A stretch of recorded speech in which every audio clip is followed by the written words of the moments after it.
Cricket football के बाद दुनिया का दूसरा बड़ा खेल है जिसको अराउंड 2.5 बिलियन लोग देखते हैं। अगर फुटबॉल और क्रिकेट को कंपेयर किया जाए 2007 के क्रिकेट वर्ल्ड कप में 16 टीमें थी, जबकि 2023 के वर्ल्ड कप में टोटल 10 टीमें, 6 टीमें कम। और दूसरी तरफ फीफा वर्ल्ड कप 2006 में 32 टीमें थी और 2026 के फीफा वर्ल्ड कप में 48 टीमें खेलेंगी, 16 टीमें ज़्यादा। एक तरफ फुटबॉल में ग्रोथ हुई और क्रिकेट की टीम्स तो पहले से भी कम हो गई। आखिर ऐसा क्यों? बदकिस्मती से क्रिकेट को सबसे ज़्यादा नुकसान सबसे ज़्यादा क्रिकेट देखे जाने वाले कंट्री ने ही पहुंचाया। Cricket is like a religion in India, isn't it? It certainly is. Cricket की व्यूअरशिप की एक बड़ी तादाद इंडिया से है और बीसीसीआई इसी बात का फ़ायदा उठाता है। बीसीसीआई अब सबसे ज़्यादा ताकतवर बोर्ड बन चुका है और ये अपनी ताकत और फंड्स को वर्ल्ड क्रिकेट में अपनी बात मनवाने के लिए यूज़ करता है। आज से तकरीबन 30 साल पहले बीसीसीआई और इंडियन टीम दोनों बहुत वीक थे। क्रिकेट पर सिर्फ इंग्लैंड का राज था। उसके बाद इंडिया ने कुछ क्रिकेट बोर्ड्स के साथ मिलकर आईसीसी में अपनी जगह बनाने की कोशिश की। उस वक्त बीसीसीआई का साथ सबसे पहले पीसीबी ने दिया। बीसीसीआई और पीसीबी ने दूसरे एशियन बोर्ड्स को भी कन्विंस करना शुरू किया और फिर बीसीसीआई ने पीसीबी के साथ मिलकर आईसीसी के सामने प्रपोजल रखा कि 1987 का वर्ल्ड कप पाकिस्तान और इंडिया मिलकर होस्ट करेंगे, जिस पर इंग्लैंड को काफ़ी गुस्सा आया। लेकिन पाकिस्तान और इंडिया के पास बहुत अच्छा प्लान था, जिस पर ऑस्ट्रेलिया और न्यूजीलैंड ने भी इनकी हिमायत की। इस प्रपोजल में ये तय हुआ कि रोटेशन पॉलिसी के मुताबिक वर्ल्ड कप होस्ट करने का मौका सब कंट्रीज को दिया जाएगा। इसी वजह से ज़्यादातर बोर्ड्स इंडिया और पाकिस्तान का साथ दे रहे थे। उसके बाद बीसीसीआई ने आईसीसी में अपनी जगह बना ली। यहाँ तक तो बात ठीक थी। फिर पहली बार 1996 में पैसे की खातिर रूल्स और मोरल्स की वैल्यू ख़त्म होने लगी। 1996 की होस्टिंग इंग्लैंड के पास थी, लेकिन बीसीसीआई को एक ब्रॉडकास्टर ने बहुत बड़ी ऑफर दे दी। उसकी ऑफर थी कि 1996 का वर्ल्ड कप इंडिया होस्ट करेगा तो वो बीसीसीआई को $14 मिलियन देगा। तब बीसीसीआई ने पहली दफ़ा मोरल वैल्यूज़ को भूलकर पैसे के दम पर इंग्लैंड से ये मौका छीन लिया। बीसीसीआई को ना तो क्रिकेट की परवाह थी और ना ही मोरल्स की परवाह थी, तो सिर्फ पैसे की। उसके बाद 1997 आईसीसी के इलेक्शन में बीसीसीआई के चेयरमैन ने हिस्सा लिया और जीतने के लिए बहुत पैसा लगाया। इवन जगमोहन दालमिया ने एसोसिएट मेंबर्स को इंग्लैंड की टिकट्स और होटल बुकिंग्स भी दी और आखिरकार इलेक्शन जीतकर आईसीसी के चेयरमैन बन गए। बज़ाहिर ये एशियन कंट्रीज़ के लिए बहुत बड़ी अचीवमेंट थी। बीसीसीआई बहुत ग्रो कर रहा था, लेकिन क्रिकेट बहुत नुकसान में जा रहा था।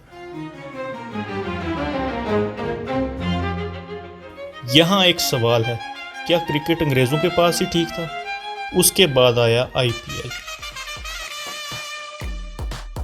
आईपीएल ने बीसीसीआई को बहुत ज़्यादा अमीर कर दिया। बीसीसीआई ने आईपीएल को भी सिर्फ अपने फ़ायदे के लिए यूज़ किया।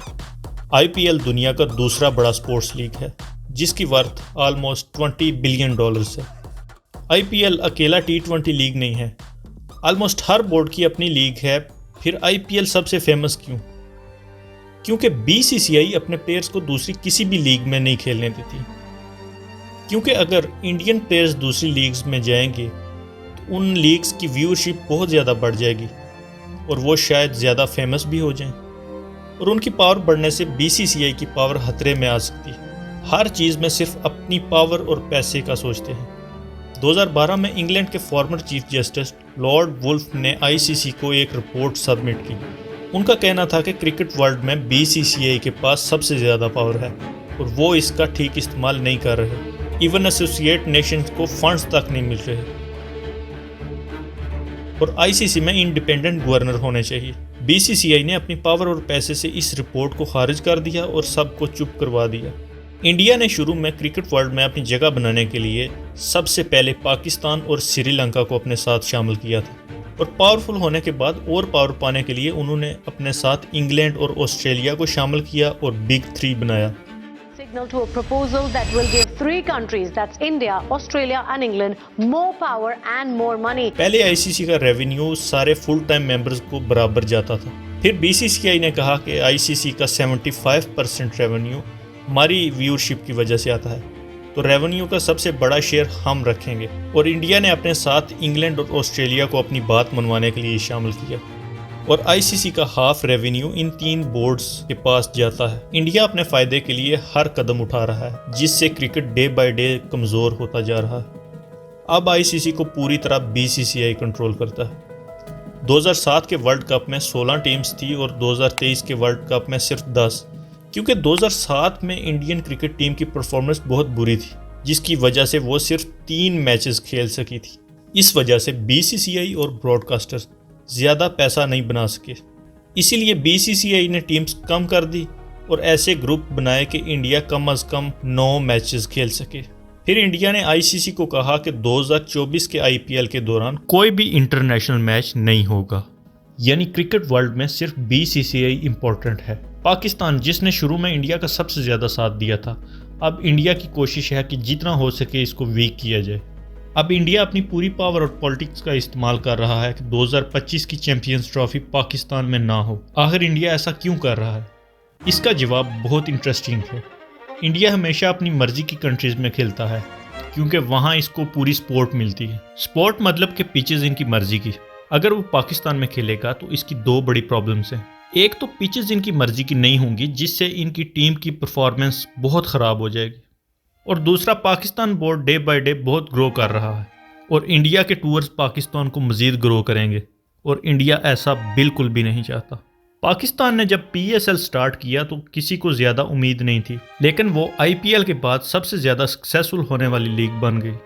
आईपीएल में इंडिया अपनी मर्जी की पिचेस बनाकर उसको सक्सेसफुल करता है, जबकि पीएसएल में बहुत जेन्युइन क्रिकेट होती है, जिसकी वजह से पीएसएल की व्यूअरशिप बहुत अच्छी हो गई।